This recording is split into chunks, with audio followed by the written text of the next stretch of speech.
ഇതെന്ത് പറ്റി നമ്പൂരിച്ച? ഒന്ന് വീണു. നിങ്ങളോ? എന്താ എനിക്ക് വീണൂടെ? അല്ല, നിങ്ങളെ പോലെ വലിയൊരാള് അടി തെറ്റിയ ആനയും വീഴും. മൂക്കൂത്തിയിട്ടാണോ വീണത്?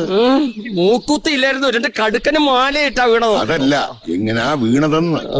ഒരു 7 ഗ്രാം ഇല്ലത്തേക്ക് വരിക, കാണിച്ചു തരാം. കാലത്തെ കിന്നാരം കൊണ്ട് ഇറങ്ങിയിരിക്കണു. ഞാൻ ചിലപ്പോ മലന്ന് വീണെന്നിരിക്കും, ചരിഞ്ഞ് വീണെന്നിരിക്കും. തനിക്ക് എന്താണോ ചേതം? ഹാജർ ഇങ്ങോട്ട് വരിക. എന്താ നമ്പൂരിച്ച? ഞാനൊരു കാര്യം പറഞ്ഞാൽ ഞെട്ടരുത്. എന്റെ ചില കണക്കൂട്ടലൊക്കെ തെറ്റി. അത്രേ ഉള്ളൂ. നിങ്ങളെ കണക്ക് കേട്ട് തരും, ഇപ്പൊ തന്നെ ശരിയാക്കി തരാം. സലീമേ, ആ കണക്കല്ല ഹയ്യരെ, നിങ്ങളുടെ ഭാവിയെ കുറിച്ചുള്ള കണക്കാ തെറ്റിയത്. നിങ്ങൾ തെളിച്ചു പറയ്. ഇന്നലെ നിങ്ങളുടെ കബഡി നിരത്തുമ്പോ കൈയൊന്ന് മറച്ചു. വയസ്സായി വരികയല്ലേ, കുറച്ച് കൊയപ്പെടുത്തിട്ട് നല്ലോണം ഒരു പിടുത്തം പിടിച്ചാൽ മതി. സലീമേ, ഇയാള് ഞാൻ പറയണ മുഴുവൻ അങ്ങോട്ട് കേൾക്കുക. ആമിനയുടെ കാര്യം ഞാൻ പറയണേ. ആ ബന്ധം ശരിയാവില്ല. നിങ്ങളതങ്ങ് വേണ്ടാന്ന് വെച്ചേക്ക്. എന്താ നമ്പൂരിച്ച, നിങ്ങളെ തല തിരിഞ്ഞു പോയാ? ഇത്തിരി ഇങ്ങോട്ട് തിരിഞ്ഞു.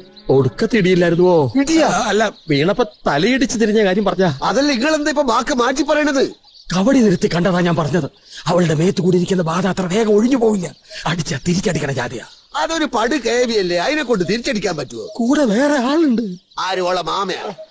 ആരുണ്ടായാലും ഇങ്ങക്ക് എന്താ? നാട്ടിലുള്ള പിശാസിനെയും ഭൂതത്തിനെയും ഒക്കെ പിടിച്ചു കെട്ടണം. നിങ്ങൾക്ക് ഈ പീറ ഉമ്മുമാനെ ഒഴിപ്പിക്കാൻ പറ്റൂല എന്ന് പറഞ്ഞാൽ നമ്മൾ വിശ്വസിക്കൂല. നിങ്ങളല്ലേ പറഞ്ഞത് 3ാമത്തെ ബീവിയിൽ ഞമ്മക്കൊരു മോൻ ജനിക്കുന്നു? അത് പറഞ്ഞു. നിങ്ങളല്ലേ ഞമ്മളെ കൊണ്ട് 10,000 ഉറുപ്പ്യ മുടക്കിച്ചിട്ട് മൂത്രം കാട്ടി ഹോമം നടത്തിയത്? പുത്രകാമേഷ്ടി. അതെന്ത് കുന്തെങ്കിലാവട്ടെ, നിങ്ങൾ എന്താ ഇപ്പൊ മാറ്റി പറയണത്? മനുഷ്യരുടെ ജാതകമല്ലേ, മാറിക്കൊണ്ടിരിക്കുകയല്ലേ. അപ്പ സമയം നന്നായിരുന്നു, ഇപ്പം മോശ. ഇനി നന്നായാല? എനിക്ക് തോന്നണില്ല. എന്റെ കാര്യം പറഞ്ഞ നിങ്ങൾക്ക് നന്നാവാം. എന്നാൽ അതുവരെ നമ്മള് കാത്തിരുന്നോളാം. നിങ്ങളെ കൊണ്ട് ഈ ഉമ്മുമ്മാനെ ഒഴിപ്പിക്കാൻ പറ്റൂലെങ്കിൽ അത് പറ, നമ്മള് പുറത്തുനിന്ന് വേറെ മുന്തിയ ആളെ കൊണ്ടുവന്നോളാം. അത് വേണ്ട, ഞാൻ ഒന്നുകൂടെ കബഡി നിരത്തി നോക്കട്ടെ. നിരത്ത് നന്നാവിടെ വരെ നിരത്ത്.